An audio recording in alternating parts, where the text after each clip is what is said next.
বাংলাদেশে মানে আমাদের বাংলাদেশের যে পরিস্থিতি বা বাংলাদেশের প্রেক্ষাপট,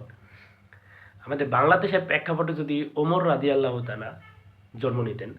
বাংলাদেশের প্রেক্ষাপটে যদি উনি আসতেন, তাহলে মানে আমরা যারা মুসলিম, যারা কিছুটা হলে তার জীবনী বা তার আচরণভঙ্গি, তার মানে ব্যবহার জানি, তো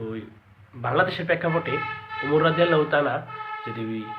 আমাদের দেশে থাকতেন, তাহলে আমাদের দেশের সাধারণ মানুষ বাদই দিলাম, সাধারণ মানুষ না, যারা হুজুর শ্রেণী আছে, হুজুররাই তার পিছনে লেগে যেত।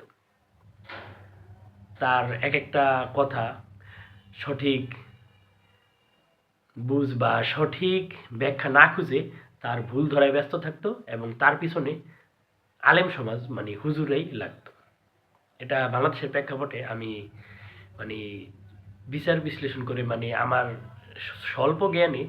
মানে বিষয়টা আমি ভাবলাম। আসলে হয়তো আমার সাথে অনেকে মিলতে পারে, অনেকে নাও মিলতে পারে, কিন্তু আপনি যদি এটা ভাবেন, যদি আসলেই যে বাংলাদেশে ওমর রাদিয়াল্লাহু তাআলা মানে বর্তমান যে পরিস্থিতি বা বর্তমান প্রেক্ষাপটে উনিও যদি বাংলাদেশে আসতেন বা থাকতেন, তাহলে ওনার পিছে সাধারণ মানুষ বাদ, অন্য ধর্মের মানুষ বাদ, খোদ আমাদের দেশের আলেম সমাজ বা হুজুররাই তার পিছনে লাগতো।